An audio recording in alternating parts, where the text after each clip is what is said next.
नमस्कार आदरणीय दर्शक महानुभावहरू, यहाँहरूलाई हार्दिक स्वागत तथा अभिवादन टक्राउन चाहन्छु। म नवराज तानुक।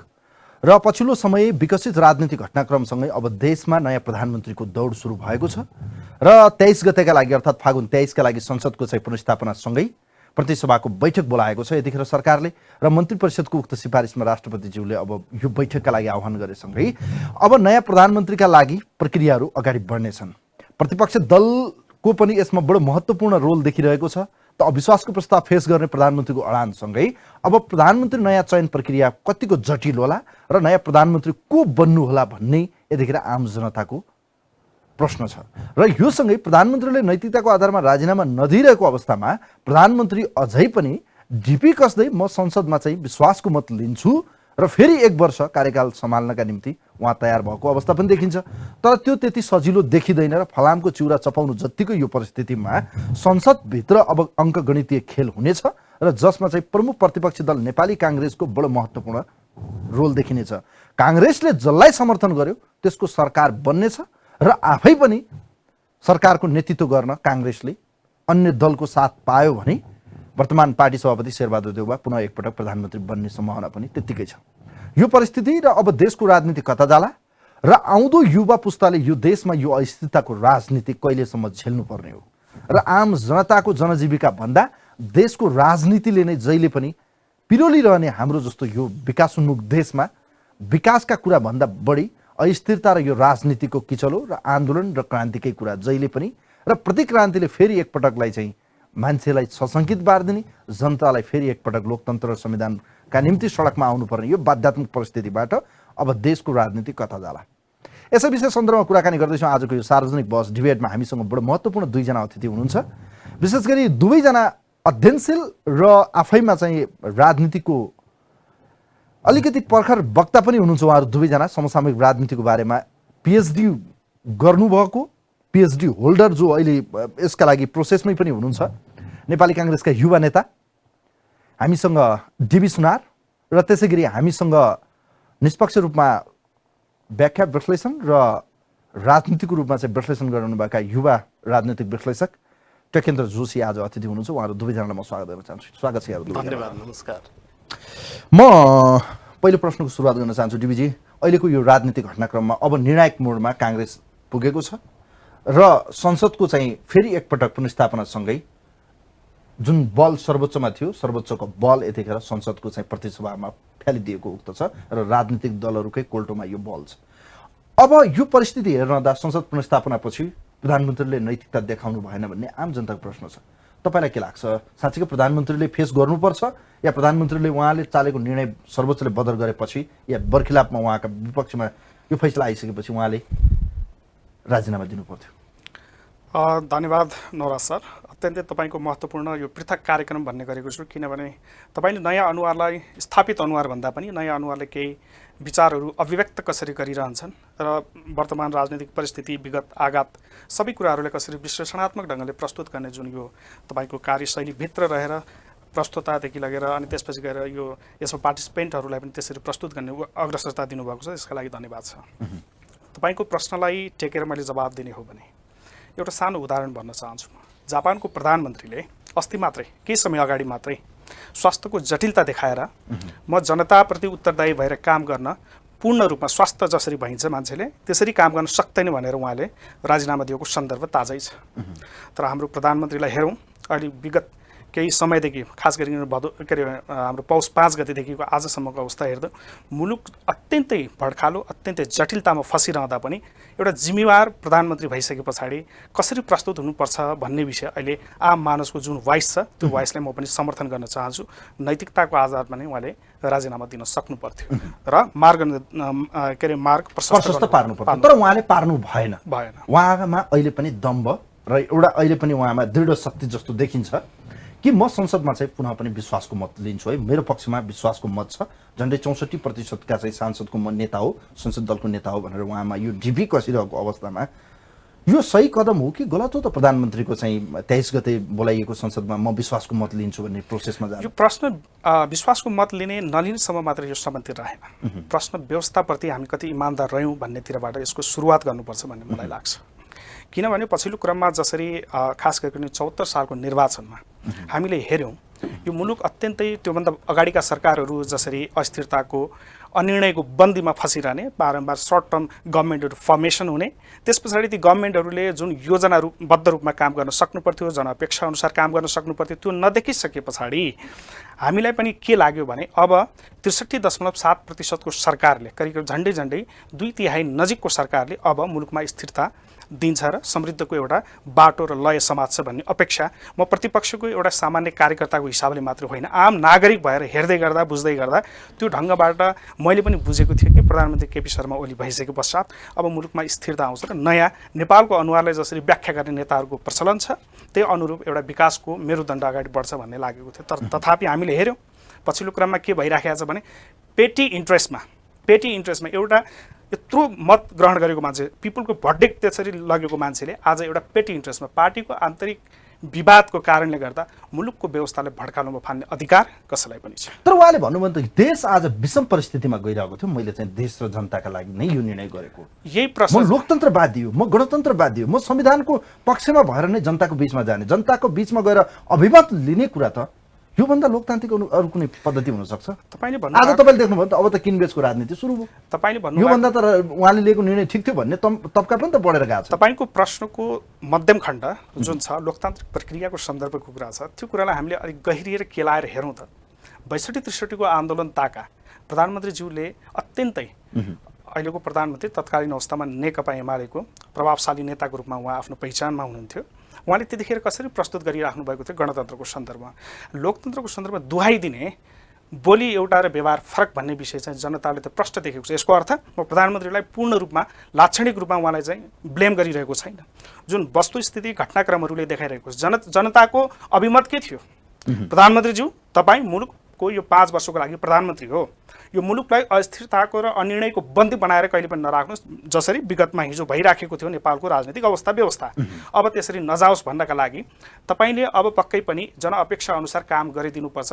नेपाललाई हिजोको जस्तो भड्कालोमा फाल्ने होइन एउटा चाहिँ स्थिर नेपाल विकासको नेपाल जुन ढङ्गले जनताको अपेक्षा छ अब कहिले पनि नेपाली जनताले आगामी दिनमा राजनीतिक भड्कालो अघि तपाईले सुरुमा अत्यन्तै महत्त्वपूर्ण कुरा गर्नुभयो के कुरा गर्नुभयो भने हाम्रो पुस्ता जहिले पनि एउटै व्यवस्थाको लागि नेताको पिछलग्गु भएर कुनै एउटा व्यक्तिले आफ्नो भिजन ल्याउँछ भिजन त्यो नेता हुन्छ नेता भइसकेपछि त्यसकै पछाडि दौडिराख्ने एउटै विषयमा सधैँभरि व्यवस्था कहिले चाहिँ गणतन्त्र भनेको छ कहिले 62-63 को आन्दोलन भनेको छ कहिले चाहिँ लोकतन्त्र भनेको छ कहिले 46 सालको आन्दोलन विडम्बना हो हाम्रो जस्तो देशका लागि यो विडम्बना मैले पटक पहिला पनि म फेरि आउनेछु डिबी सरतिर तर म यतिखेर जान चाहन्छु टेकेनजी जस्तो आजको यो विशेष महत्त्वपूर्ण समय दिनुभयो स्टुडियोसम्म आइदिनुभयो धन्यवाद दिँदै म प्रश्नतिर लाग्न चाहन्छु। प्रधानमन्त्रीमा नैतिकता देखेन भन्ने प्रश्न उहाँले पनि तेर्स्याउनु भयो आम जनताको स्वाभाविक एउटा प्रश्न हो। संसद पुनर्स्थापना भएसँगै उहाँले चालेको कदमलाई सर्वोच्चले उल्टाइदिएपछि संवैधानिक रूपमा पराजित भएका प्रधानमन्त्रीले यति पनि नैतिकता देखाउनु पर्दैन? म यो नैतिकता र अनैतिकताको यो विरोध र प्रतिरोधमा म फस्नै चाहन्न पहिलो कुरा किनभने नैतिकताको प्रश्न त्यति बेला आउँछ जति बेला मुलुकको राजनीति स्वच्छ छ मुलुकको राजनीति मूल्यमा आधारित छ मर्यादामा आधारित छ त्यति बेला नैतिकताको प्रश्न उठ्छ। यहाँ त के छ भने नेपालको मूल राजनीतिक प्रवृत्ति नै यति विषाक्त भइसकेको छ कि त्यहाँबाट हामीले यहाँले भन्नुभएको जस्तै नैतिकता मूल्य मान्यता आदर्शको अपेक्षा गर्नु त्यो नै व्यर्थ हुन्छ। भने नेपालमा नैतिकता छैन खरेडी पर्यो यहाँ यो इतिहासले पनि यो बताइराखेको छ र हामीले विगतका घटनाक्रमहरूलाई पनि त्यो हेर्ने हो भने नेतृत्वमा र मूल रूपमा नेपालको राजनीतिक प्रवृत्तिलाई एकपटक केलाएर हेर्ने हो भने त्यो कुराको अपेक्षा गर्नु अहिलेकै राजनीतिक नेतृत्व र यिनै राजनीतिक दलहरूबाट यो चाहिँ यो जनताको अहिले जस्तो अहिले यो घमण्ड भन्ने कि दम्भ भन्ने कि उहाँमा देखेको यो शक्ति जुन छ प्रधानमन्त्रीज्यूमा मैले लिएको हरेक कदम ठिक छ भन्ने यता हेरे नि ठिक छ उता हेरे नि ठिक छ चुनावमा जाने निर्णय पनि ठिक छ त्यो भएन फेल भए पनि अझ संसदमा जान्छु भन्ने यो यस्तो यो स्वभावलाई तपाईँ एउटा राजनीतिक एउटा विश्लेषक भएको नाताले यो कसरी बुझ्नुभयो यो पछिल्लो 2 महिनालाई कसरी हेर्नुभयो तपाईँले राजनीतिलाई ल भन्नुहोस्। मैले यहाँलाई भन्नै सकेँ नैतिकताको प्रश्न नै यहाँ रहेन के यहाँ त सत्ता शक्ति र स्वार्थको प्रश्न रह्यो। त्यो रहँदाखेरि के हुन्छ भने आफ्नो निश्चित कुत्सित मनसाहरू प्राप्त गर्नको निम्ति आफ्ना कुत्सित मनसाहरू पूर्ति गर्नको निम्ति यहाँले चाहिँ जुनसुकै कदमहरूलाई पनि जायज हो भन्ने तपाईँका ज्यामितिका स्वयंसिद्ध तथ्यहरूलाई नै आफ्नो स्वार्थमा अलिकति पनि धक्का पुग्ने बित्तिकै ज्यामितिका स्वयंसिद्ध तथ्यहरूलाई पनि बङ्ग्याइन्छ रे। नेपालको राजनीति यति कलुषित भइसकेको छ भने यहाँले चाहिँ एउटा नेतृत्वसँग, एउटा प्रधानमन्त्रीसँग या एउटा कुनै पार्टीको अध्यक्षसँग यहाँले नैतिकता प्रदर्शन होस् भनेर अपेक्षा गर्न सक्ने स्थिति नै छैन। किनभने त्यति विषाक्त भइसकेको छ, ड्रिल भइसकेको छ नेपालको राजनीति, त्यो दिशातिर गइराखेको छ कि त्यसो हुँदाखेरि 2 महिनाको अवधिमा सर्वोच्च अदालतले निसन्देह यसलाई असंवैधानिक भनेर परमादेश नै गरिसकेपछि एउटा राजनेताले, एउटा राजनीतिज्ञले स्वाभाविक रूपमा उसले चाहिँ नैतिकताको आधारमा तुरुन्तै चाहिँ उसले पत्याग गर्नु पर्थ्यो, तर भइरहेको छैन। यो कुरा हामी केवल कोपियोलीमा मात्रै होइन, यो परिस्थिति सिर्जना गर्नुका पछाडिका कारणहरूलाई गहिरिएर हामीले हेऱ्यौँ भने, यसलाई कार्यकारण सम्बन्धमा हामीले एउटा विश्लेषण गऱ्यौँ भने हामी के देख्छौँ भने यो विशुद्ध सत्ता राजनीतिक दाउपेच हो। यो सत्ता राजनीतिक दाउपेचमा जायज नाजायज हर कुकर्महरूलाई आफूलाई लिजिटिमेट कसरी बनाउने, ती कर्महरूलाई, ती कुकर्महरूलाई कसरी लिजिटिमेट बनाउने, आफ्नो स्वार्थ सिद्धमा कसरी त्यसलाई चाहिँ एकाकार गर्ने, त्यो दिशातिर, त्यो ओरिएन्टेसनतिर राजनीति गइराखेको छ भने हामीले भनेका एउटा पब्लिकले, एउटा नागरिकको तहबाट हामीले अपेक्षा गर्ने कुरा भनेका यी कुरा कल्पना र कुरा अपेक्षा मात्रै हुनेछन्। किन यस्तो राजनीति भयो त? ल भन्नुहोस् त। ठिकै छ, यो नेपालको राजनीति यसको दोषी को हो त? आज जसरी कम्फर्टेबल सरकारका कुराहरू पनि पछिल्लो समय आएको छ, यो विषयमा अझ आउँला हामी, तर अहिलेको यो विषम परिस्थितिमा शक्ति राष्ट्रहरूको बढी खेल हो या राजनीतिक दलहरूको खिचातानीकै या शक्तिको एउटा भागभण्डा या भनौँ कुर्चीकै खेलको पछाडि चाहिँ यो नैतिकता भन्ने शब्द नै हरायो भन्दा हुन्छ? नेपाली राजनीतिको सबभन्दा ठुलो समस्या नै यही हो। हेर्नुहोस्, यसलाई अलिकति हामीले अलि अगाडिबाट हेर्नुपर्ने हुन्छ। हामीले पटक पटक नेपालको राजनीतिक व्यवस्था परिवर्तनको निम्ति आन्दोलन गऱ्यौँ, तर के हुन्छ भने विशेष गरी नेपालको सन्दर्भमा जस्तै 7 सालमा एउटा क्रान्ति भयो, त्यो अपहरित भयो 2017 सालमा, तर हामीले त्यो परिघटनालाई मात्रै हेर्छौँ, तर त्यो भित्रको अन्तर्वस्तुलाई, त्यस पछाडिका कारणहरूलाई हामी हेर्दैनौँ। त्यो कारणमा के थियो त भन्दा राजा महेन्द्रले टेक ओभर गर्नुको पछाडिको कारण के थियो? त्यो कारण के थियो भने नेपाली काङ्ग्रेसको असक्षमता, नेपाली काङ्ग्रेसभित्रको चरम पदलोलुपता, नेपाली काङ्ग्रेसभित्रको चरम आत्मसमर्पणवादी चिन्तन। इतिहासले यही कुरा देखाइराखेको छ भने त्यसमाथि राजा महेन्द्रले राष्ट्रवादको झन्डा उठाउने मौका पाए। यथार्थ यही हो। तर हामी के हुन्छौँ भने परिणामलाई हेर्छौँ, तर त्यसभित्रका कन्टेन्टलाई हामी हेर्दैनौँ। समस्या त्यो 46 सालपछिका कुनै पनि व्यवस्थाहरू स्थायी नहुनुको एउटा मुख्य कारण भनेको के हो भने नेपालका राजनीतिक दलहरूभित्रको चरम सत्ता लिप्सा र आफ्नो सत्ता र संरक्षणलाई सुनिश्चित गर्नको निम्ति हदैसम्म जाने, राष्ट्रिय स्वाधीनतालाई पनि दाउमा राख्ने जुन प्रवृत्ति छ, यो प्रवृत्ति मुख्य दोषी हो। यो कुनै नयाँ घटना चाहिँ होइन, त्यसो यो नयाँ होइन, यो निरन्तरता हो। यहाँले नेपालको राजनीतिक इतिहास एउटा प्रश्न राखौँ, यदि यस्तै राजनीति हो भने यसको म्यासेज जस्तो पब्लिकमा गएको छ, तपाईँहरू जस्तो बुद्धिजीवी या आउँदो पुस्ताको राजनीति गर्ने युवाहरू, डिबिजी, तपाईँ या हाम्रो पुस्ताले चाहिँ के म्यासेज पाउँछन् प्रधानमन्त्रीज्यू या अहिलेका राजनेता भन्नेहरूबाट? होइन, नेपाली राजनीतिको चरित्र पनि बदलिनुपर्छ। हेर्नुहोस्, नेपाली राजनीतिको अब यो कोर्स पनि बदलिनुपर्छ। त्यसो भएन भने यो अनन्तकालसम्म चलिरहन्छ। यो चक्र, यो दुष्चक्रमा नेपालको राजनीतिले सही एउटा ट्र्याक लिने हो भने नेपालको राजनीतिको चरित्रलाई बदल्नको निम्ति अब कुनै पनि पार्टीभित्र रहेका युवाहरू जो अलिकति पनि विवेकको सत्तालाई जसले स्वीकार गर्छन्, ती युवाहरूले तिनले चाहिँ सशक्त ढङ्गबाट हस्तक्षेप गरेर अगाडि आएन भने यिनै राजनीतिक नेतृत्वहरूलाई फेरि पनि यिनीहरूलाई लिजिटिमेट गर्ने दिशातिर गयो भने यो चक्र निरन्तर चलिरहन्छ। तपाईँको विश्लेषण म संक्षिप्तमा पाऊँ, अहिलेको यो घटनाक्रम जसरी देख्यो पछिल्लो 2 महिना यता, भलै त यी पात्र सबै चिनिएका अनुहार नै हुन्, जनताले त अझ हामीभन्दा बढी स्पष्ट रूपमा चिन्छन् पनि, किनभने उहाँको बिचमा गरेका बाचा बन्धन, कयौँ भनौँ न उहाँहरूले देखाएका सपना त अझै अधुरो छन्। 10 वर्ष जनयुद्ध होस् या झापाकाण्ड 2028 सालदेखिको यहाँसम्म हेर्दा उहाँहरूले लिएका कयौँ एजेन्डाहरू आज कहाँ छन् भनेर फेरि विगतलाई पल्ट्याउने भने त त्यो त त्यतिकै देखिन्छ, कुरा कागज नै हो, फेरि देख्न सकिन्छ। तर मलाई एउटा कुरा भन्न सकिन्छ छैन, अहिलेको यो देखिएको घटनाक्रममा इमान्दारको, बेइमानको, राम्रोको, नराम्रोको, केपी ओलीले चालेको कदमको जसरी आज पक्ष र विपक्षमा मान्छेहरू देखिनुभयो, तर संविधान त हेर्नु भने संविधानको व्याख्या गर्ने सुप्रिम कोर्टले त्यसलाई उल्टाइदिएपछि पनि अहिले पनि सरकारमै बसिरहने सम्मको जुन घटनाक्रम देखिरहँदा तुलनात्मक रूपमा अन्य नेताभन्दा केपी ओली राष्ट्रवादी पनि देखिनुभयो भन्ने तर्क राख्नेहरू पनि छन्। तपाईँलाई के लाग्छ, यो घटनाक्रममा तुलनात्मक रूपमा अहिलेका यी नेताहरूमा राम्रोको, नराम्रोको, सहीको, गलतको त? नवराजजी, म यहाँको प्रश्नको मर्मलाई म राम्ररी बुझ्दछु, तर यहाँले जे अपेक्षा गर्नुभएको छ त्यसलाई ब्ल्याक एन्ड व्हाइटमा हामीले त्यसलाई त्यसरी विश्लेषण गर्न सक्दैनौँ। हामीले के हेर्नुपर्छ भने रूप र सारलाई, एउटा भनाइ छ नि, things are not as they seem, चिज त्यस्ता छैनन् जस्ता देखिन्छन् बाहिर। यहाँले हेर्नुभयो संसद विघटनको कदम प्रधानमन्त्रीले चालेको कदम असंवैधानिक हो, त्यो गलत कदम हो, तर त्यो कदमसम्म पुग्नका निम्ति त्यसका निमित्त कारणहरू के थिए? त्यो हामीले कुनै त्यसलाई चाहिँ त्यो त लुकेको छैन। त्यो विशुद्ध सत्ता सङ्घर्ष थियो, अराजनीतिक सत्ता सङ्घर्ष भन्छु म त्यसलाई। त्यो सङ्घर्षको परिणाम मुलुकलाई यो गतिरोधमा पुर्यायो।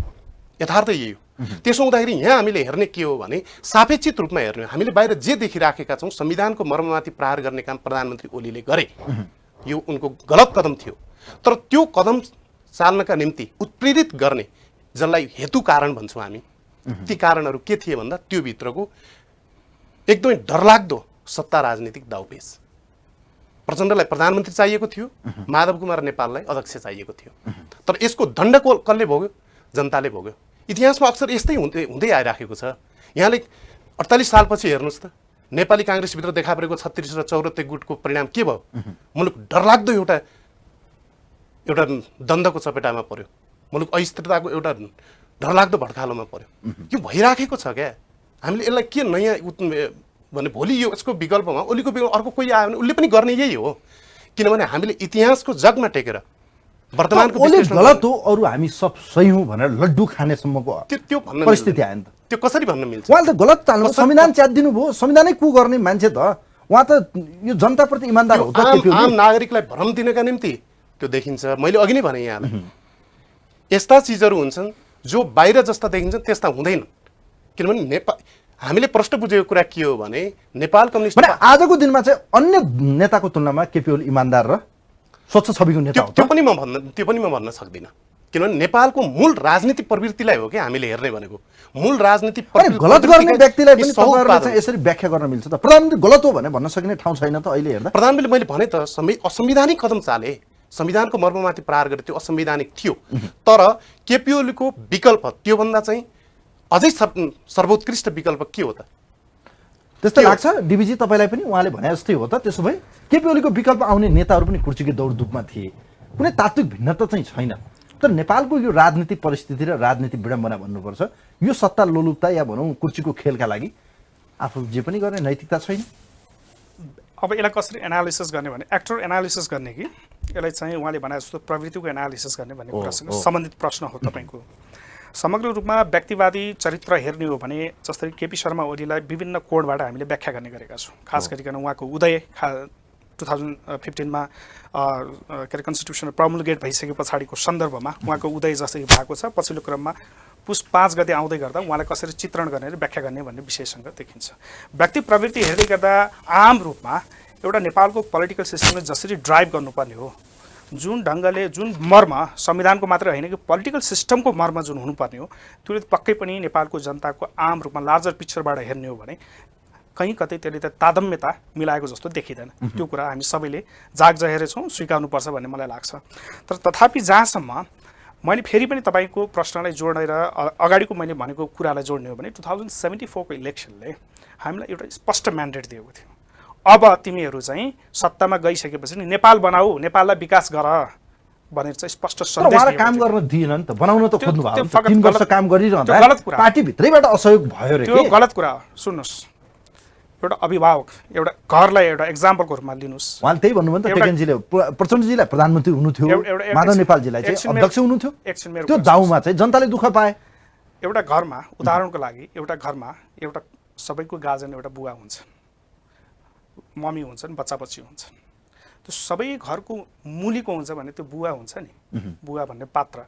त्यो पात्रले कसरी ह्यान्डल गर्ने, कसरी व्यवस्थापन गर्ने, कसलाई कुन जिम्मेवारीमा राख्ने भन्ने विषय फेरि पनि कहाँ ठोकिन्छ भने त्यही पात्रमा ठोकिन्छ जसले चाहिँ अभिभावकत्व ग्रहण गरिरहेको छ।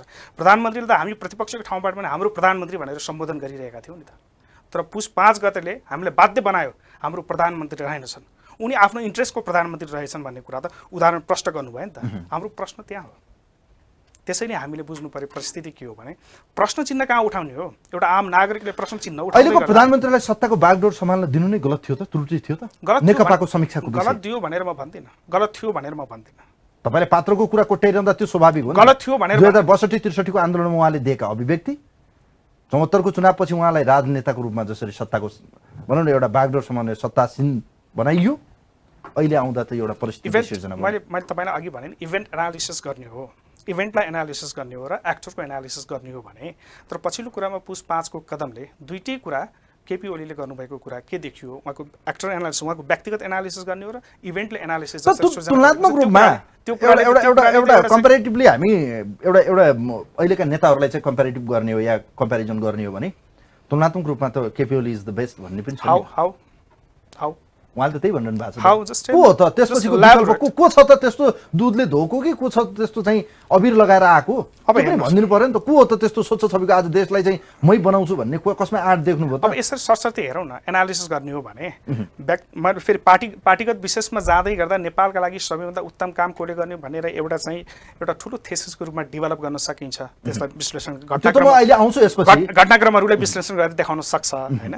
तर को पात्र हो भन्दै गर्दा जसलाई जनताले विश्वास गरेर 63.7% को म्यान्डेट दिएको छ, त्यो मान्छेले नै एउटा संविधान जस्तो दस्तावेज जुन हाम्रो भविष्यसँग सम्बन्धित छ, हाम्रो आउने पुस्तासँग सम्बन्धित छ, वर्तमान अवस्थालाई नेपाललाई कसरी डोर्याउने भन्ने विषयसँग सम्बन्धित छ, त्यही कुरालाई उहाँले को गर्नुभएको छ भन्दा योभन्दा खराब पात्र अरू कोही हुनसक्छ?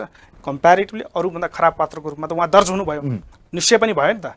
अब राम्रो पात्र खोज्ने सन्दर्भमा अब यहाँ को राम्रो दिलले नुहाएको भन्ने कुरा खोज्ने भन्दा पनि नेपालको लागि यही आखिरमा तपाईँले अमेरिकाबाट कुनै व्यक्ति ल्याएर नेपालको प्रधानमन्त्री बनाउन त मिल्दैन नि हैन। तपाईँको भारतको प्रधानमन्त्री नरेन्द्र मोदी अत्यन्तै राम्रो हुनुहुन्छ, उहाँले भारतलाई राम्रो विकास गर्नुभएको छ, उहाँले बोलाएर यहाँ गर्नु। तर यही भित्रबाट खोज्ने सन्दर्भमा प्रचण्ड, माधव नेपाल या वामदेव भन्नुहोस् या अहिलेका प्रधानमन्त्री केपी शर्मा, यिनलाई दाँज्ने हो भने त कतातिर पल्ला भारी हुन्छ त?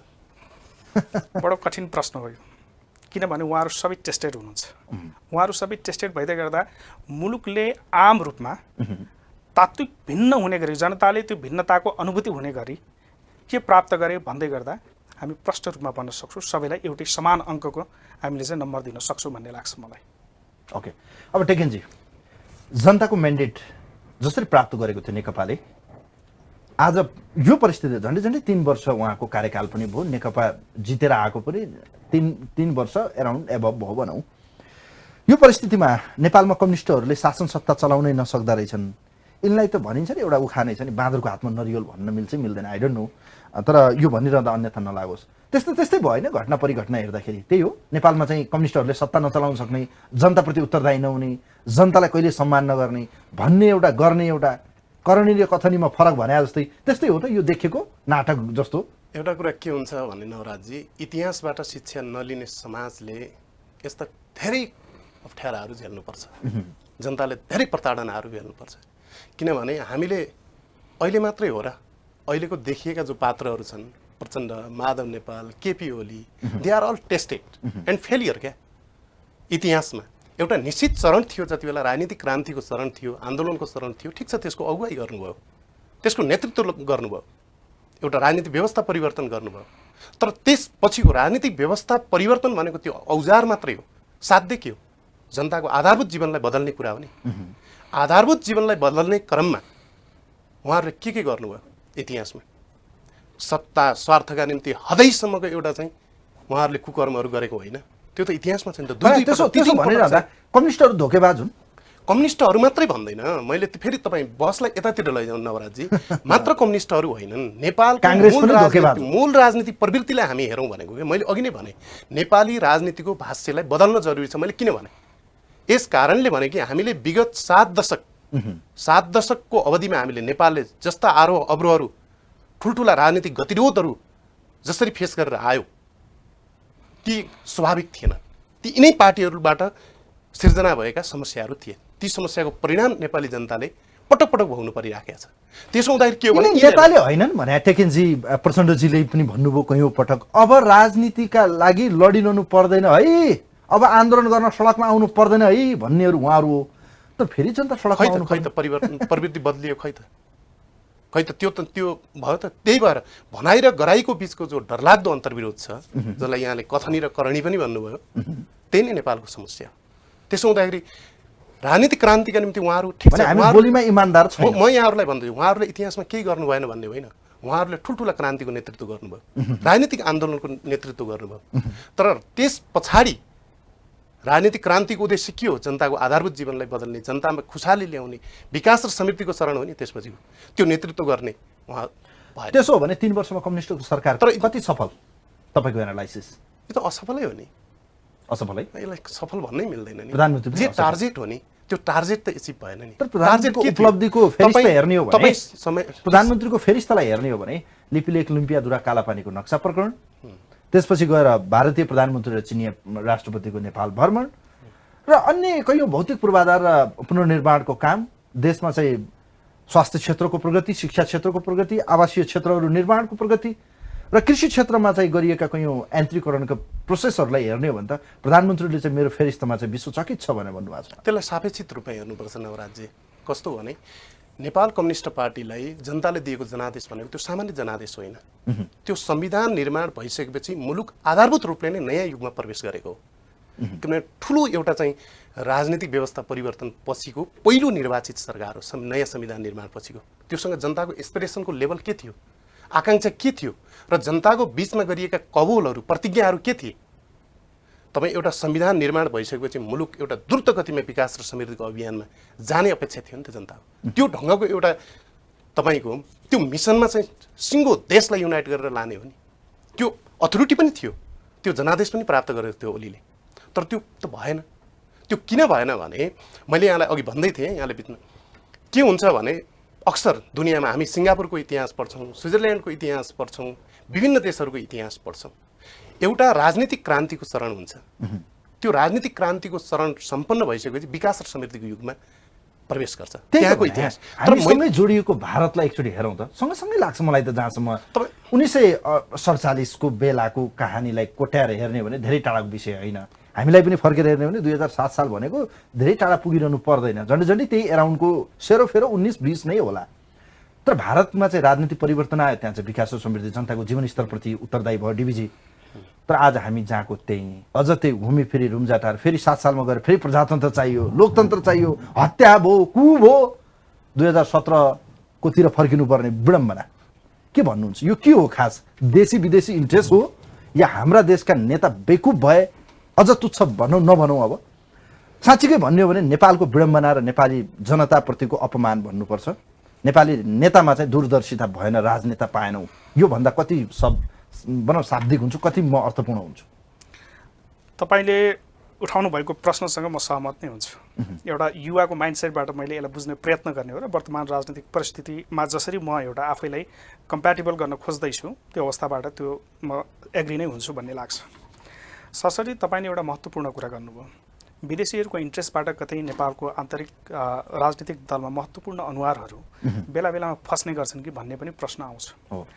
अलिकता यसलाई भिन्नै ढङ्गले एनालिसिस गर्नुपर्छ भन्ने लाग्छ मलाई। किन भन्नुहुन्छ भने सबैभन्दा पहिला तपाईँको घरभित्र तपाईँले कसरी व्यवस्थापन गर्ने भन्ने विषय तपाईँसँग अन्तर्निहित विषयवस्तु हो। म बाह्य रूपमा गएर तपाईँको घरमा यो हस्तक्षेप गर्नका लागि कति काबिल छु काबिल छैन भन्ने कुरा हामीले हेर्नुपर्छ, एकातिरको कोण। दोस्रो कुरो, नेपालको geo political strategy, Jio politics कस्तो छ, अवस्थिति कस्तो छ, नेपालको भौगोलिक अवस्था कस्तो छ, यो कुरालाई पनि हेर्न जरुर छ। र त्यस पछाडि गएर राष्ट्रिय अन्तर्राष्ट्रिय लेभलमा नेपालले आफूलाई सन्धिको रूपमा, जस्तो भारतसँग गरेका सन्धि छन्, युएनभित्र अनुबन्धित भएका सन्धिका विषयहरू देखेर यी सबै विषयहरूलाई केलाउँदै लानुपर्छ र यो बहस मलाई लाग्छ अत्यन्तै लामो हुन्छ भन्ने लाग्छ। तर त्यो समष्टिगत विषयवस्तुमा के हो भने फेरि पनि ठक्किनुपर्ने, नेपालको वर्तमान परिस्थितिमा हामीले राजनेता पाएनौँ, नेता पाएनौँ भन्ने बहस जसरी सतहमा आएको छ, निश्चय पनि एउटा कुरा के हो भने राजनीतिक प्राणीले जसरी मुलुकको लार्जर नेसनल इन्ट्रेस्टलाई केन्द्रबिन्दुमा राखेर जसरी काम गर्न सक्नु पर्थ्यो त्यो कता कता ह्रास भएको हो कि भन्ने म पनि विश्वस्त छु, म पनि ठान्दछु। यहाँ भइदियो के भन्ने जस्तो पेटी इन्ट्रेस्ट, मैले अघि सुरुमा जुन शब्द प्रयोग गरेको थिएँ, आफ्नो सेल्फ इन्ट्रेस्टलाई केन्द्रबिन्दुमा राखेर लार्जर नेसनल इन्ट्रेस्ट भन्ने जुन विषयवस्तु छ त्यसलाई चाहिँ केमा राख्ने, ब्याकड्रपमा राख्न थाले, जसका कारणले मुलुकले यो नियति निरन्तर भोगिरहेको छ। जस्तो टेकिनजी, मैले राजनेताकै कुरा गरेँ, दूरदर्शिताको कुरा गरेँ, एउटा पोलिटिकल लिडर जसले चाहिँ देश बनाउँछु या देश र जनताप्रति इमान्दारी हुन्छु भन्ने मान्छेले त पर्दा पछाडि के छ भनेर एउटा इमेजिन गरेर देश बनाउन सक्ने, त्यो कल्पना गर्न सक्ने, त्यो किसिमको एउटा भिजन तयार पार्न सक्ने एउटा राजनेता हामीसँग भएन भन्ने पनि कैयौँ पटक भनिन्छ। त्यो विषयमा तपाईँको पनि प्रतिक्रिया पाऊँ। र विशेष गरी नेपालको यो अस्थिरता, यो भुमरी, यो एक किसिमको चाहिँ अराजकता, यो राजनीतिक खिचातानीको पछाडि देशी शक्ति बढी कि विदेशी शक्ति बढी? हाम्रा नेता कति जिम्मेवार, हाम्रा नेतामा कति भिजन देख्नुभयो तपाईँले? तपाईँको दुईटा प्रश्नलाई अलग अलग गरेर म यसलाई प्लिट गर्छु। पहिलो कुरा, आन्तरिक कुरा नै प्रधान हुन्छ, बाह्य कुरा भनेको त्यो सेकेन्डरी कुरा हो। तर नेपाल जसको विशिष्ट भूराजनीतिक अवस्थित जो छ नेपालको, दक्षिणतिर विशाल भारत छ, उत्तरतिर चीन छ, यो विशिष्ट भूराजनीतिक अवस्थितिमा नेपालले सुविचारिक ढङ्गले आफ्नो परराष्ट्र सम्बन्ध सञ्चालनका निश्चित मान्यता र दृष्टिकोणहरूमा आधारित नीतिहरू तर्जुमा गर्न सकिएन भने यो परिणाम त्यही हुन्छ। स्वाभाविक रूपमा वैदेशिक हस्तक्षेप हुन्छ। नेपालको इतिहासमा अक्सर यस्तै हुँदै आइराखेको छ। पहिले घरेलु शक्तिहरू आन्तरिक रूपमा विभाजित हुने, आन्तरिक रूपमा एक आपसमा सङ्घर्ष गर्ने र त्यो भित्र चाहिँ भूराजनीतिक स्वार्थ र दाउपेचहरू जोडिने। त्यसको परिणाम के हुने भने सिङ्गो व्यवस्था नै समाप्त हुने ठाउँसम्म पुग्ने अक्सर यही भइराखेको छ। अहिले पनि के हो भने भूराजनीतिक यसमा जोडिएको छैन भन्ने होइन, निश्चय पनि जोडिएको छ। किनभने यहाँ भूराजनीतिक दाउपेचहरू अहिले त यसको डिटेलमै जाने हो भने तपाईँको नयाँ शीतयुद्धको चरणमा विश्व व्यवस्था यसरी चाहिँ अहिले देखा परिराखेको छ। त्यसका स्वाभाविक बाछिटाहरू, त्यसका तरङ्गहरू विश्व राजनीतिका हरेक क्षेत्रहरूमा र हाम्रो घरेलु राजनीतिमा पनि पर्ने स्वाभाविकै छ। तर मूल रूपमा के हो भने नेपालका राजनीतिक शक्तिहरू जो परिवर्तनकारी राजनीतिक शक्तिहरू हुन्, ती परिवर्तन पछिको त्यो टार्गेटलाई एचिभ गर्नको निम्ति जस्तो संस्कृति, जस्तो राजनीतिक आचरण, जस्तो मूल्य मान्यता, जस्तो आदर्श बोक्नुपर्ने हो त्यहाँबाट च्युत हुँदै गए। मुख्य समस्या यो हो नि। त्यसो हुँदाखेरिमा के भयो भने नेपालले हामी राजनीतिक दललाई दोष दिन्छौँ तर राजनीतिक दलहरू विदेशीलाई दोष दिन्छन्। यो घुमी फेरि उही हो ताल त। त्यो गलत हो। हेर्नुहोस्, देखिन्न तपाईँले देख्नु भएन हिजो अस्तिको प्रचण्डजीको अन्तर्वार्ता, त्यसपछि उठेका ती ज्वार भाटालाई एकचोटि फर्केर हेरौँ त सामाजिक सञ्जालमा के हो त। उहाँले बोलेको कुरा त्यस्तो गलत हो त। कम्फर्टेबल सरकार बनाउने कुरामा दुवै छिमेकी राष्ट्रहरूप्रति हामी कम्फर्टेबल बन्नुपर्छ, मित्र राष्ट्रहरूसँगको सम्बन्धलाई समुद्री बनाएर लग्नुपर्छ, हामीले चाहिँ अब सम्बन्धलाई राम्रो बनाउनुपर्छ भन्ने आशयलाई चाहिँ हामीले कसरी व्याख्या गर्यौँ, हामीले के गर्यौँ ल भन्नुहोस् त। त्यो के गर्न खोज्यो? नेपालको आन्तरिक राजनीतिमा, आन्तरिक मामिलामा विदेशी शक्तिहरूलाई खुला ढङ्गले आमन्त्रण गर्ने प्रचण्डको अभिव्यक्ति त्यही हो। त्यो त त्यही हो नि। खुला ढङ्गले के हो, हामीलाई कम्फर्टेबल हुन्छ, छिमेकी मुलुक किन बोल्दैन, लोकतान्त्रिक शक्तिहरू किन लोकतन्त्रको बारेमा बोल्दैन भन्नुको तात्पर्य के हो? नेपालको गतिरोधमा विदेश शक्तिहरूलाई आमन्त्रण गरियो। यो निकै गम्भीर कुरा हो। यो आन्दोलनको क्रममा पनि भन्नुभयो नि त, लोकतन्त्र बचाउन भारतले सहयोगी भूमिका खेल्नुपर्छ। त्यो गुहार्नु शुभेच्छा राख्ने, सद्भाव राख्ने त्यो अलग कुरा हो। देश विषम परिस्थितिमा फसिरहन्छ सेकेन्डजी, विदेशीलाई चाहिँ आफ्नो देशको चाहिँ रक्षा गर्न, लोकतन्त्र बचाइदिन आग्रह गर्नु गलत हो त। निश्चय पनि त्यो नेपालको आन्तरिक राजनीतिको व्यवस्थापन गर्नका निम्ति विदेशलाई गुहार्ने भनेको त्यो के? जस्तो उहाँले भन्नुभयो कम्फर्टेबल सरकारको कुरा, काङ्ग्रेस, जनता समाजवादी पार्टी र चाहिँ प्रचण्ड नेपाल समूहको संयुक्त सरकार बन्छ जसले चाहिँ भारत र चीनलाई कम्फर्टेबल हुन्छ। तर जसरी ज्वारभाटाहरू आए अर्थात् एउटा तरङ्गित वातावरण बन्यो कि प्रधानमन्त्रीको रूपमा अहिले केपी शर्मा ओलीलाई गिराउनलाई यो किसिमको तिग्रमबाजी भयो र प्रचण्ड चाहिँ भारतको दलाल रहेछन् भन्ने जुन आशयका सहित अहिले प्रचार भइरहेछन्, त्यो अभिव्यक्ति, यी प्रक्रियाहरू र आजसम्म घटनाक्रम त्यस्तै देखिन्छ। यही हो त कम्फर्टेबल कसलाई भन्ने? नेपालका लागि कम्फर्टेबल हो कि अरूका लागि कम्फर्टेबल हो? नेपालको सरकार जसरी निर्माण हुन्छ, निर्माण भइसकेको सरकारले नेपालीलाई कम्फर्टेबल दिनु पर्यो नि, नेपालको राजनीतिक व्यवस्थालाई कम्फर्टेबल दिनु पर्ने। र सँगसँगै यसको अर्थ भारत र चीन अथवा दुवै मित्र राष्ट्रहरूसँग चिडिएर बस्ने नेपाल भन्ने होइन। उनीहरूको इन्ट्रेस्टलाई पनि केन्द्रबिन्दुमा राखेर नेपालको भू राजनीतिक अवस्थालाई, उहाँले भने जस्तो विशिष्ट भू राजनीतिक अवस्थालाई केन्द्रबिन्दुमा राखेर त्यो कौशलता नेपालको नेतृत्वसँग, राजनीतिक दलको नेतृत्वसँग रहनुपर्छ भन्ने हो। मूल प्रश्न त्यहाँ हुनुपर्छ। त्यसैले कम्फर्टेबल कोसँग जाने? भारत प्रधानमन्त्री केपी शर्मा ओलीले भारतलाई चिडाउनु भएको होइन त। लिपुलेख लिम्पियाधुराको प्रकरणलाई जसरी उहाँले समाधान गर्नुपर्थ्यो गर्न सक्नु भएन, तर चस्स बिजाको जस्तो भने कि यसो आगो सल्काएको जस्तो भयो, तर त्यसले चाहिँ त्यति धेरै निकास दिएन। यो बिचमा भारत चाहिँ चिडिएको, हाम्रो ठुल्दाईको रूपमा हेरिएको भारत चिडिँदा यो राजनीति अस्थिरता आयो भन्ने ठुलो विश्लेषण हुन थालेको छ। हेर्नुहोस्, अब यस्तो छ, नेपालको प्रधानमन्त्रीज्यूले जुन कालखण्डमा जुन विषयवस्तुलाई उठाउनु भएको छ त्यो विषयवस्तुलाई अलिक पृथक ढङ्गले लान सक्नु पर्थ्यो भने उहाँ अलिकता के भयो भने त्यतिखेरको परिस्थिति अलिकता जस्तो हरेक कुराहरूको डिप्लोमेटिक च्यानलहरू ओपन हुन्छ, कसरी त्यसलाई डिल गर्ने भन्ने विषय। ट्र्याक 1 डिप्लोमेसी हुनसक्छ, ट्र्याक 2 डिप्लोमेसी, अझ ट्र्याक 1.5 डिप्लोमेसी भनेर पछिल्लो क्रममा सत्तामा आएको छ। यसलाई विभिन्न चरण हुन्छ। त्यो कौशलता त हाम्रो नेतृत्वसँग हुनु पर्यो नि। अरूलाई दोष लाउनु, अरूलाई एउटा फिङ्गर पोइन्ट गरिरहँदा अरू 4वटा फिङ्गर आफूलाई पोइन्ट गरिरहेको भन्ने विषय त हामीले केन्द्रबिन्दुमा राख्नुपर्छ नि। विषयवस्तु उठाउनु, नेपालले आफ्नो टेरिटोरियल इन्टिग्रिटीको लागि नेपालको गभर्मेन्ट मात्रै होइन, पिपल पनि त्यति संवेदनशील हुनुपर्छ। हामीले हेरिरहेका छौँ विभिन्न कालखण्डमा तपाईँको बोर्डर लाइनमा बसिरहेका, बोर्डर एउटा चाहिँ के अरे ठाउँमा बसिरहेका तमाम नेपालीहरू, गोविन्द गौतम जस्ता नेपालीहरूले आफू गोली खाएर आफ्नो सीमाको रक्षा गरेका छन्। तलतिर एउटा चाहिँ 72तिर शाही भन्ने शाह भन्नेले आफ्नो गोली खाएर त्यहाँ के गरिरहेका छन्, बोर्डरको सेक्युरिटी गरिरहेका छन्। वर्दी बिनाको प्रहरीको रूपमा उनीहरूले काम गरिरहेका छन् नेपालको टेरिटोरियल इन्टिग्रिटी बचाउनको लागि। त्यसका लागि काम गरिरहेको सन्दर्भको जनताको एस्पिरेसनलाई कसरी बुझ्ने भन्ने र भारतसँग अथवा कुनै पनि जोडिएको मुलुकसँग मित्र राष्ट्रहरूसँग कस्तो खालको डिप्लोमेटिक च्यानलबाट कुरा गरेर त्यो विषयलाई टुङ्ग्याउन सक्नु पर्थ्यो भन्ने विषयमा निश्चय पनि हामी चुकेको भन्ने लाग्छ। हाम्रो सरकार चुकेको त्यतिखेर। त्यसको अर्थ फेरि अहिले पनि हेर्ने हो भने यदि हामीले कम्फर्टेबल सरकार बनेन भने फेरि यस्तो परिस्थिति नआउला भने भन्न सकिन्छ त? त्यो प्रश्न पनि त स्वाभाविक होइन र? कम्फर्टेबल सरकार भनेको कस्तो, केलाई कम्फर्टेबल भन्ने? सबैलाई मिलाएर लग्न सक्ने, सबैसँगको सम्बन्धलाई राम्रो हुन सक्ने, राष्ट्रिय सरकार सबै पार्टीको स्वामित्व हुने, सबैले स्वीकार्न सक्ने, देशी विदेशी शक्तिहरू पनि खुसी हुने, त्यो किसिमको त उहाँहरूको त यो एउटा कम्फर्टेबल भने शब्द नै त्यही हो नि। ठिक छ, त्यो कसरी बन्छ? अनुकूल हुने भन्न खोजे। त्यो कसरी बन्छ त? उहाँले भन्नुभयो नि त काङ्ग्रेस, जनता समाजवादी पार्टी र प्रचण्ड नेपाल नै हो कम्फर्टेबल भन्ने भन्नुभएको छ। ल ठिक छ, त्यही प्रक्रियाबाट जाने हो भने ठिक छ, गरे भयो नि त। विगतमा नि नबनेका होइन, 2टा मिलेर, 3टा मिलेर, 4टा मिलेर, 5वटा मिलेर यसरी बनेको होइन। तर त्यसले साँच्चै नेपालको राष्ट्रिय स्वाधीनता, नेपालको परराष्ट्र सम्बन्ध सञ्चालनमा त्यसले कति कम्फर्टेबल हामीलाई दियो? त्यसले कति नेपाली जनतालाई कम्फर्टेबल बनायो? कति त्यसले चाहिँ नेपालका राष्ट्रिय हितको सन्दर्भमा विदेशीहरूसँग, छिमेकीहरूसँग डिल गर्ने सवालमा त्यसले कति कम्फर्टेबल बनायो? त्यसो हुँदाखेरि मूल कुरा चाहिँ यहाँ कुन पार्टीको बन्छ, कुन पार्टी मिलेर बन्छ, कोलिसन बन्छ कि बन्दैन भन्ने प्रश्नै होइन कि। तपाईँले बुझेको नेपाली राजनीतिमा पात्र महत्त्वपूर्ण छ कि यहाँको राजनीतिक दलहरू महत्त्वपूर्ण छन्? जस्तो आज तपाईँले देख्नु भएको छ, दुईटै कुरा हो, दुईटै कुरा हो। बढी पात्रलाई च्यापिरहेको देख्नुहुन्छ कि तपाईँ बढी चाहिँ राजनीतिक दललाई चाहिँ विश्वास गरेको देख्नुहुन्छ?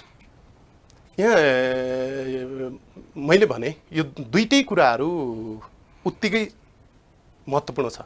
पात्र पनि छ र त्यो राजनीतिक दलहरूभित्रको प्रवृत्ति पनि उत्तिकै महत्त्वपूर्ण छ, जसले चाहिँ आजको यो समस्याहरूलाई सिर्जना गरेको छ। नेपालको राजनीतिले हमेसा यही चक्रव्यूहमा, यही गोलचक्करमा घुमाउने यो दुईटै पात्रहरू हुन्। मैले यहाँलाई अघि भन्दै थिएँ, एउटा कुरा फेरि जोड्नुपर्ने भयो, राजनीतिक व्यवस्था परिवर्तन हुने भन्ने कुरा र मुलुकको चाहिँ विकास र समृद्धिको नेतृत्व गर्ने भन्ने कुरा त्यो आधारभूत रूपले फरक हो। कुनै कुनै ठाउँमा हुन्छ, जस्तो चीनमा माओ त्से-तुङले क्रान्ति गरे र तुङले नेतृत्व गरे एउटा चरणसम्म राजनीतिक क्रान्ति हो। तर त्यसपछि आधुनिक चीन निर्माण गर्नको निम्ति त्यहाँ तपाईँ देङ स्याओपिङलाई ल्याइयो। यस्तो परिस्थितिमा जुन देशमा राजनीति स्थिरता छैन, जुन देशका नेताको कुनै ठेकपुच्छर छैन, जुन नेताको नैतिकता देखिन्न, त्यो देशमा विदेशीहरूले लगानी गरेर देश समृद्ध हुन्छ? विदेशमा गएका हाम्रा दाजुभाइहरूले देशमा भित्र लगानी भित्र्याउँछन् त? त्यो विश्वास गर्न सक्नुहुन्छ तपाईँ? त्यसको निम्ति के हो भने हाम्रा राष्ट्रिय हित र हाम्रा प्राथमिकताहरू के हुन् त्यो डिक्लेयर हुनु पर्यो। हाम्रा प्राथमिकताहरू कम्फर्टेबल त इन्भाइरोमेन्ट त कम्फर्टेबल हुनु पर्यो नि त टेकेनजी। वातावरण हामी चाहिँ धमिलो पार्ने, ठिक छ, इन्भाइरोमेन्ट कम्फर्टेबल। अनि त्यो धमिलो माछा पानीमा चाहिँ माछा कसले मार्छ ल? ठिक छ, नेपालमा सहमतीय सरकार बन्छ र त्यो सहमतीय सरकार बनेर नेपालले चाहिँ एउटा यो अहिलेको गतिरोध चिरिन्छ भने त्यो त राम्रो कुरा हो। तर मैले भने सहमतीय सरकार चाहिँ सिर्फ आफ्नो निजी स्वार्थलाई केन्द्रमा राखेर बन्छ कि साँच्चैकै नेसनको, राष्ट्रको चाहिँ बृहत्तर हितलाई केन्द्रमा राखेर बन्छ भन्दा तपाईँले अहिलेका भर्खरैका राजनीतिक दाउपेचहरूलाई, सत्ता राजनीतिक दाउपेचहरूलाई तपाईँले हेर्नु भने त्यो छनक पाउनुहुन्छ? यहाँ त ठुलो डरलाग्दो अन्तर्विरोध छ। तपाईँ उहाँहरूले जे भनिराख्नु भएको छ अहिलेका नेताहरूले त्यो कुराहरूमा र उहाँहरूको चाहिँ त्यो गराइमा ठुलो अन्तर्विरोध छ। मेरो प्रश्न त्यहाँ हो कि डिबीजी, मैले यही प्रश्न तपाईँलाई पनि राखेँ, नेपालका दलका नेताहरूप्रति विश्वास छैन, दलहरूप्रति पनि जनताको फ्रस्ट्रेसन छ। यस्तो परिस्थितिमा व्यक्तिलाई च्याप्ने प्रवृत्ति हामीसँग देखिन्छ पनि। व्यक्ति च्यापिरहँदा पार्टी जहिले पनि ओझेलमा परेको पनि देखियो। यो घटनाक्रमले त क्लियर देखिया छ तपाईँलाई जहाँसम्म लाग्छ। यस्तो परिस्थितिमा विकास समृद्धिको हामी खोक्रा नारा किन बेचिरहेछौँ भन्नुहोस् त? सम्भव छ? अब यस्तो छ, अस्थिरता यस्तो छ, वातावरण कस्तो छ देख्नु भएको छ? एउटा चाहिँ तपाईँको अफगानिस्तानको राष्ट्रपति अशरफ घानीले एउटा किताब लेख्नु भएको छ, फिक्सिङ अ फेल्ड स्टेट भन्ने किताब लेख्नु भएको छ। उहाँको नेपालको सन्दर्भ उहाँले एउटा सार रूपमा के लेखिदिनु भएको छ भने, त्यसको निचोड के निकाल्नु भएको छ भने, नेपाल अहिलेसम्म अस्थिर र अविकास किन भइरहेको छ भन्दा reputation of the same people with the same policy.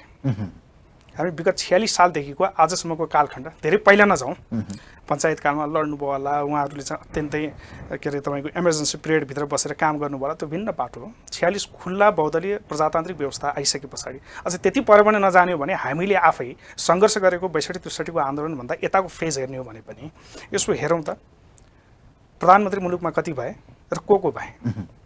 त्यस पश्चात अलिकति अझ सँगसँगै हेरौँ, मन्त्रीहरूको श्रृङ्खला पनि हेरौँ, एउटै मान्छे रिपिट भएर 11 चोटि 12 चोटि मन्त्री भएको छ। प्रधानमन्त्री सिंहदरबारको हलमा छिर्ने बित्तिकै तिनकै फोटा तिनकै चारवटा मन्त्रालयमा देख्नु परेको छ होइन। फेरि सर्ट टर्म गभर्मेन्ट, त्यो सर्ट टर्म गभर्मेन्ट, यी सबै कुरा नेपालले अब विकासको एउटा बाटो चाहिँ तय गर्न सकेन यस्तै अस्थिरताले गर्दा, यस्ता विकासले गर्दाखेरि भनेर हामीले भन्यौँ र फेरि 74 सालबाट एउटा चाहिँ नयाँ सिराबाट मुलुकलाई ड्राइभ गरेर भन्दै गर्दाको अवस्थामा हामीले हेऱ्यौँ न त।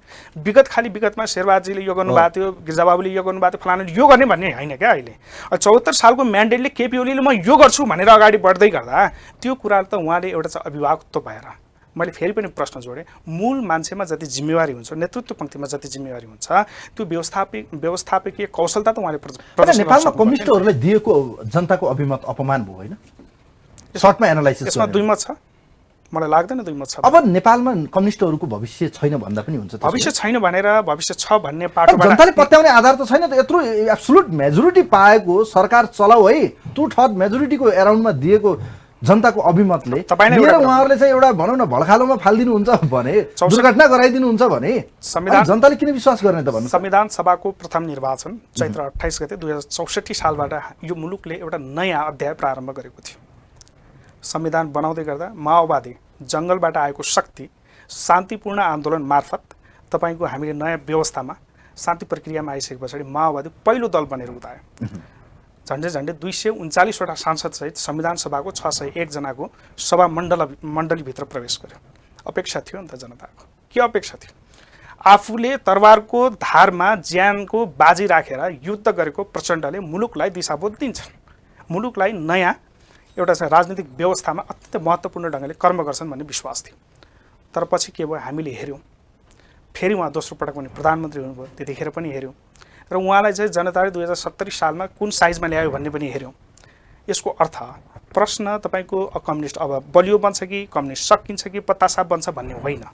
जनतामा समग्र रूपमा जनताको बिचमा लोकप्रियता छ है, त्यसो भए टेकेजी कम्युनिस्टको अहिले पनि त्यो जनमत देख्नुहुन्छ है? यस्तो हो, हेर्नुहोस्, अक्सर तेस्रो विश्वमा के हुन्छ भने जनता अभाव र विपत्तिमा हुन्छन्। ती जनतालाई चाहिँ मिठो गुलियो शब्दहरूमा उनीहरूको जीवन परिवर्तनको निम्ति, उनीहरूको आधारभूत जीवनलाई रूपान्तरण गर्ने ठुल्ठुला नाराहरू, मनमोहक नाराहरू, त्यो नाराहरू दिने प्रचलन छ। त्यसैमा भ्रमित बनाएर जनतालाई आफ्नो चाहिँ इन्ट्याक्ट, आफ्नो मतलाई चाहिँ बरकरार राख्ने त्यो प्रचलन तेस्रो विश्वमा प्राय सबै ठाउँमा हामी देख्छौँ। नेपालमा पनि के हो भने वामपन्थीहरू निश्चय पनि वामपन्थी मत अहिले पनि छ, तर त्यो के हो भने नेपालको अवस्थिति के छ, नेपालको स्थिति के छ भन्दा नेपाली जनता अहिले पनि अभाव र विपत्तिमा बाँचिरहेका छन्। तिनीहरूलाई मिठा मिठा नारा, गुलिया गुलिया नारा त्यो भुलभुलैयामा पारिराखिएको छ। तर के हो भने स्थिति बदलिँदैछ, परिस्थिति फेरिँदैछ, जनताहरू जागरुक भइराखेका छन्।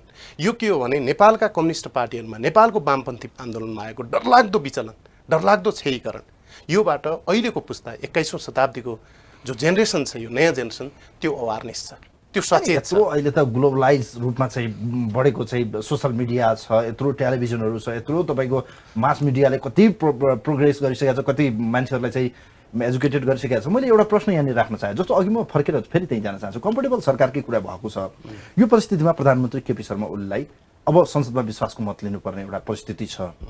अबको सिनेरियो के? कम्फर्टेबल सरकारको नेतृत्व कसले गर्ने, या भनौँ जस्तो अब केपी ओलीजीको सरकार बन्ने सम्भावना कति देख्नुहुन्छ तपाईँ? के छ अब संसदको अङ्कगणित के देखिरहनु भएको छ? को हो त अबको प्रधानमन्त्री? अब संसदीय प्रक्रियामा प्रवेश गरिसकेपछि अब त्यहाँ गणितीय खेल सुरु भयो, त्यहाँ गणित महत्त्वपूर्ण कुरा भयो, त्यहाँ अङ्कगणितीय खेल सुरु हुन्छ। त्यसो हुँदाखेरिमा अब के देखिन्छ भने काङ्ग्रेस चाहिँ निर्णायक भएर आयो। पहिलो कुरा त नेपाल कम्युनिस्ट पार्टीको एउटा खेमाले अविश्वासको प्रस्ताव दर्ता गर्ने हो भने उसको आधिकारिकताको प्रश्न टुङ्गिनु पर्ने हुन्छ। त्यो आधिकारिकताको प्रश्न टुङ्गिएपछि पनि अर्को दल खोल्नु पर्यो। त्यसपछि उनले प्रधानमन्त्रीको एउटा उम्मेदवार त्यहाँ प्रस्ताव गर्नु आफूले। अब त्यसपछि सुरु हुन्छ नैतिक र अनैतिक प्रश्न पनि। यहाँले आफूसँग भएको 2/3 बहुमतलाई जोगाउन नसकेर तपाईँ प्रधानमन्त्री अरू कसैलाई बनाउनु पर्ने त्यो दुर्भाग्यपूर्ण स्थिति भयो भने जनताले फेरि पनि के आधारले तिनलाई लेजिटिमेट गर्ने? त्यसो हुँदाखेरि उहाँको सम्पूर्ण पर्फर्मेन्स लेजिटिमेटी त्यहीँनिर समाप्त हुन्छ। त्यसो हुँदाखेरि के हो भने अझै पनि म के देख्छु भने नेपाल कम्युनिस्ट पार्टी यो के हो भने आफ्नो सत्ता स्वार्थको प्रश्न न हो। जब स्वार्थहरू मिल्छन् हर कुरा मिल्छ, जब स्वार्थहरू बाजिन्छन् त्यसपछि तपाईँको राजनीति पनि त्यहीँनिरबाट त्यसले फरक एउटा बाटो मोड्छ।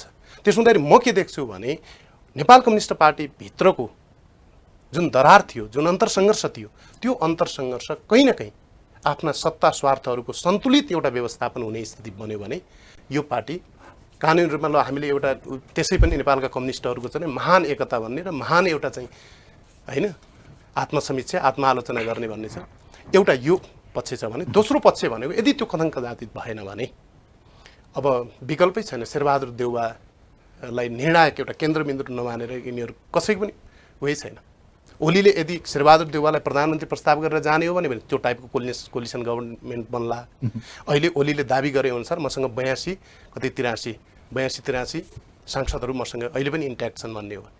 होइन भने अब यही मधेसवादी होइन यो के अरे जसपा त्यही त तपाईँले हेरेको सिनेरियो के हो त? अब सरकार कम्फर्टेबलकै कुरा आइसक्यो, अब त्यति भनिरहँदा अब लुकाइ छिपाइ गर्नुपर्ने कामै छैन। किनभने प्रचण्डजीले त खुल्लम खुल्ला भन्नु भएको छ काङ्ग्रेस हामी र जनता समाजवादी पार्टीको सरकार कन्फर्म बन्छ। अब यो बन्ने हो भने त प्रधानमन्त्री त शेरबहादुरलाई बनाउँछु भनिसक्नु, शेरबहादुर देउवा अबको प्रधानमन्त्री हाम्रो। त्योभन्दा अर्को कुनै अल्टरनेटिभ तपाईँले देखिरहनु भएको छ? कुनै त्यो सम्भावना छ? सम्भावना त संसदीय प्रक्रियामा त धेरै सम्भावनाहरू हुन्छन्, तर त्यो सम्भावना अहिलेका राजनीतिक नेतृत्वहरू जाँदैन। संसदीय परम्परामा त संसदभित्रको कुनै एउटा कम्फर्टेबल पात्र त्यसलाई पनि बनाउन सकिन्छ। नै युवालाई, फ्रेस युवालाई कुनै एउटा त्यो सक्षम छ, त्यसमा सिङ्गो देश युनाइट हुन्छ, त्योप्रति विश्वास छ संसदको भने त संसदीय प्रक्रियामा अर्को केपी शर्मा ओली अहिलेको प्रधानमन्त्रीजीको स्ट्राटेजी के पाउनु भएको छ? के लाग्छ तपाईँलाई? अब तपाईँको एनालाइसिस के? मलाई के लाग्छ भने केपी ओली अन्तिमसम्म पनि उनी सङ्घर्षकै मुडमा देखिन्छन्। अन्तिमसम्म जे आइपर्छ त्यो त सुरु भइसक्यो। संसदीय व्यवस्थाको सबभन्दा ठुलो एउटा तपाईँको चाहिँ एउटा सबभन्दा ठुलो विकृति भनेकै यही हो। संसद किन बेच खरिद बिक्री खसी बोगा जस्ता बेच्ने यो प्रचलन त सुरु भइसक्यो। अब यो तानातान भइराखेको छ। त्योभन्दा पहिलो शर्त भनेको त नेपाल कम्युनिस्ट पार्टी वैधानिक रूपमा फुट्नु पर्यो। डिबीजी, अब कम्फर्टेबल सरकारको कुरा आयो, तपाईँलाई के लाग्छ काङ्ग्रेसको नेतृत्वमा अब सरकार बनाउने? किनभने जनताको म्यान्डेट तपाईँहरू प्रतिपक्षमा बस्नुहोस् भन्ने थियो, परिस्थितिले घुमाएर फेरि तपाईँहरूलाई एक ठाउँमा ल्याइदियो कि अब तपाईँहरूले सरकारमा जानुपर्छ? काङ्ग्रेस सरकारमा जाने कि प्रतिपक्षमा बस्नुपर्छ, के लाग्छ तपाईँलाई? काङ्ग्रेसले अस्ति पदाधिकारीसहित केही महत्त्वपूर्ण केन्द्रीय सदस्यहरू बसेर गरेको निर्णय यहाँलाई जागजाहेरै छ भन्ने लाग्छ मलाई। सबैभन्दा पहिला वर्तमान पोलिटिकल डेडलकलाई कसरी एउटा वे आउट गर्ने भन्ने विषयमा काङ्ग्रेस जिम्मेवार छ। हिजोको दिनमा पनि देखाएको अवस्था छ, आज पनि देखाउँछ र भोलि पनि देखाउँछ भन्ने कुरामा म चाहिँ विश्वस्त छु। र वर्तमान अवस्थामा काङ्ग्रेस सरकारमा जाने नजाने भन्ने प्रश्न यतिखेर होइन।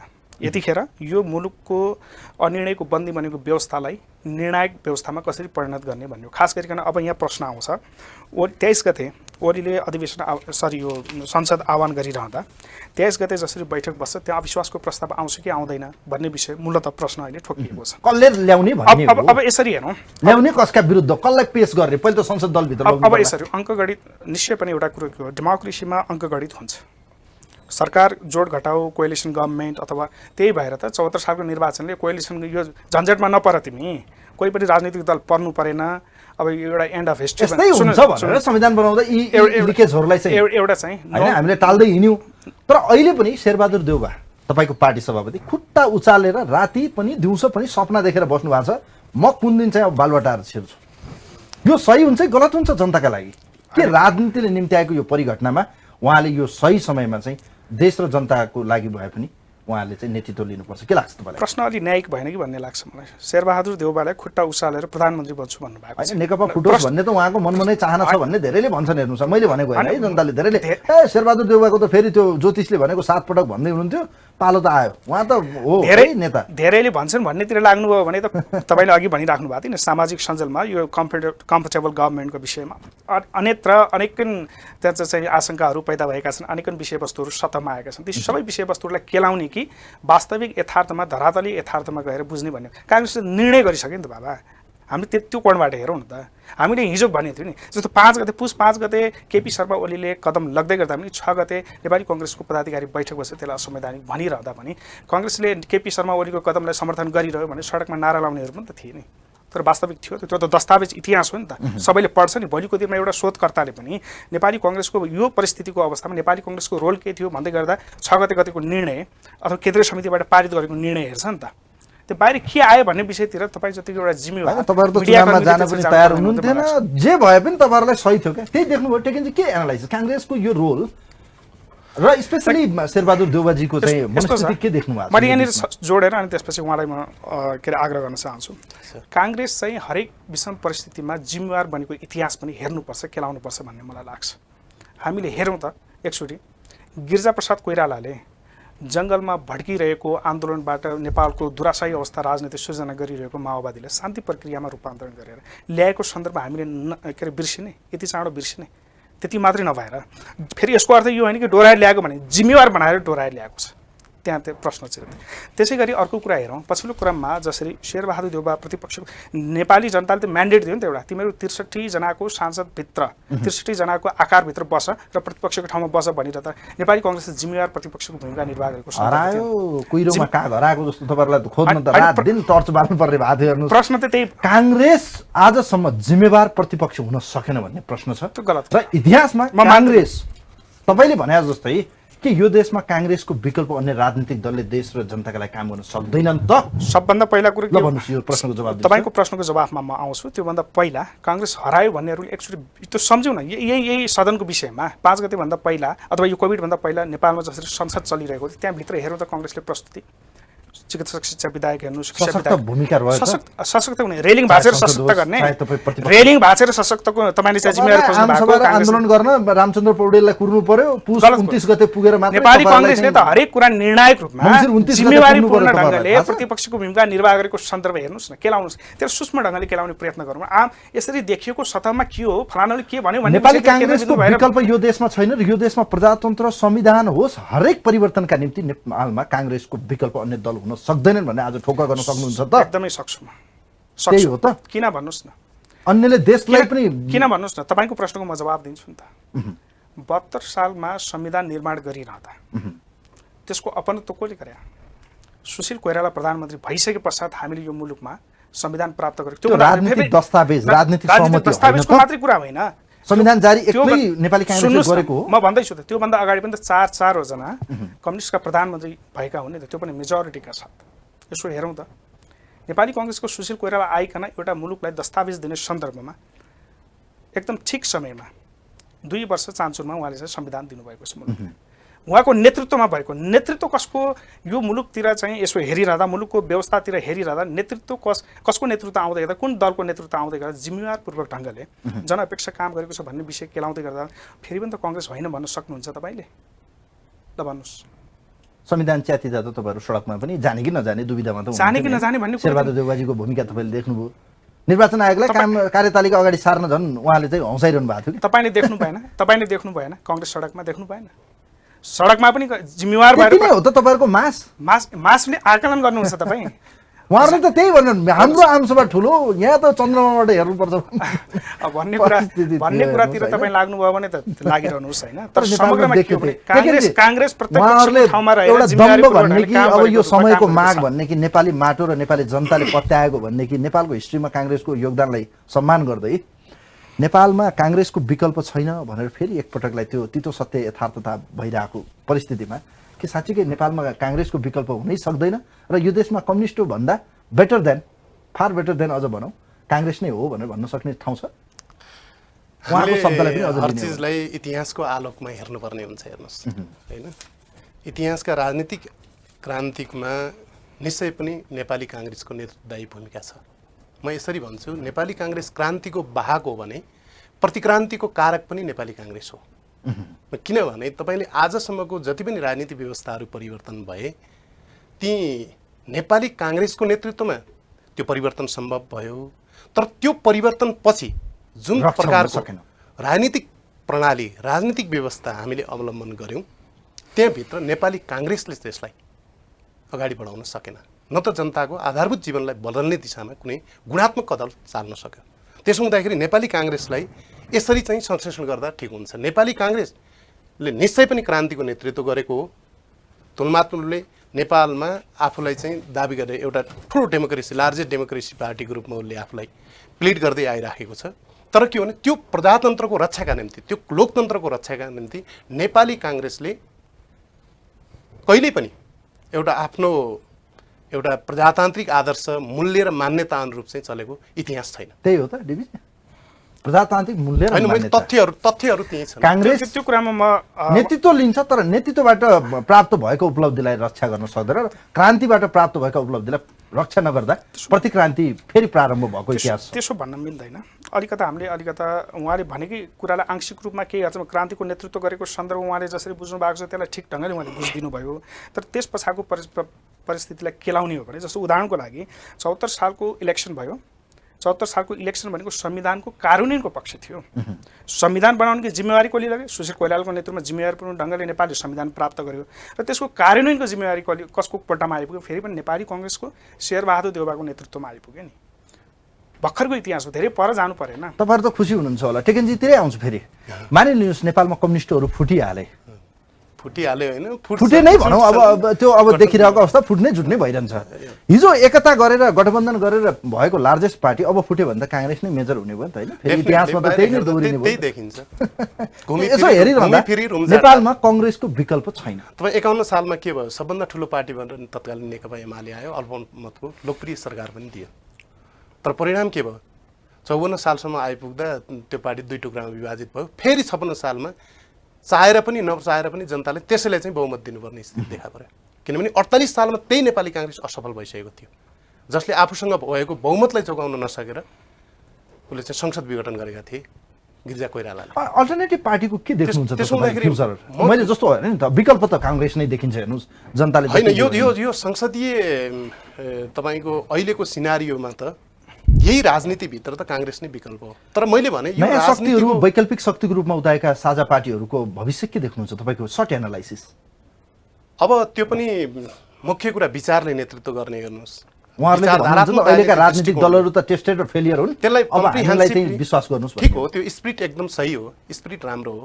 तर के हो भने वैकल्पिक राजनीति भनेको सामान्य कसैको विकल्प मात्र दिने भन्ने कुरा होइन। जस्तै काङ्ग्रेसको विकल्प कम्युनिस्ट भने जस्तो त्यस्तो होइन। अहिले ठुलो विश्वव्यापी रूपमा एउटा विचारधाराको सङ्कट छ। मूलभूत रूपमा देश र जनताप्रति के छ उहाँको स्ट्र्याटेजी? कम्प्रिहेन्सिभली के बुझ्नु पर्यो भने नेपालको राजनीतिलाई सही ट्र्याकमा लैजाने हो भने, नेपालको अहिलेको स्थितिबाट अहिलेका राजनीतिक दलहरूको विकल्प दिने हो भने त्यसलाई टोटालिटीमा बुझ्नुपर्छ, एउटा आंशिक रूपमा होइन। जस्तो विकल्प, यहाँ दुवैजनालाई म धन्यवाद दिन चाहन्छु, बडो महत्त्वपूर्ण समय दिनुभयो, धन्यवाद दिन चाहन्छु। कार्यक्रमको निर्धारित समय सकियो। तपाईँहरू जसरी आज यो राजनीतिको हरेक भनौँ न एउटा शब्दलाई चाहिँ एनालाइसिस गरिदिनु भयो, फेरि पनि तपाईँहरूको उज्जवल भविष्यको कामना गर्न चाहन्छु। थ्याङ्क यू सो मच, यहाँहरूले समय दिनुभयो, धन्यवाद दिन चाहन्छु। धेरै धेरै धन्यवाद। आफ्नो विचार धारणा राख्ने मौका दिनुभयो नवराजजी, यहाँलाई धेरै धन्यवाद। हस्, थ्याङ्क यू सो मच। आदरणीय दर्शक महानुभावहरू, आजको यो विशेष डिबेट सार्वजनिक बहसमा हामीसँग दुईजना बडो महत्त्वपूर्ण विश्लेषक एवं राजनीतिक विद्यार्थी पनि हुनुहुन्थ्यो। उहाँहरूसँग हामीले पछिल्लो समयको यो विकसित राजनीतिक घटनाक्रममा अब देखिने परिदृश्य या घटनाक्रम के हुन सक्छन्, देशको प्रधानमन्त्री को होला, कसको पोल्टामा चाहिँ बल अब फेरि पर्ला, किनभने नेपाली काङ्ग्रेसको पार्टी सभापति जसरी आज प्रधानमन्त्री हुनुहुन्छ भन्ने धेरैको आकलन छ, नेपाली काङ्ग्रेसको विकल्प छैन भन्नेहरू छ। यो परिस्थितिमा भलै नेकपा नफुटिसकेको अवस्थामा नेकपाको पनि सम्भावना छ है भन्नेहरू पनि छन्, किनभने यो परिस्थिति जता पनि जान सक्छ। यस्तो विषम परिस्थितिमा देश र जनतालाई आत्मसात गर्दै साँच्चीकै भन्ने हो भने नेपाललाई सुखी बनाउन, समृद्ध नेपाल बनाउन र आम जनताको अनुहारमा चाहिँ खुसियाली ल्याउनका निम्ति पुनः एकपटक नेपालका राजनीतिक दलहरूले इमान्दारिता र नैतिकता देखाउन आवश्यक छ। यति भन्छु। कार्यक्रम हेरिदिनु भयो, यहाँहरू सबैलाई धेरै धेरै धन्यवाद दिँदै कार्यक्रमको एउटा टिमसँगै आजका अतिथि द्वयसँगै कार्यक्रमबाट म पनि बिदा हुन्छु। हवस्, नमस्कार।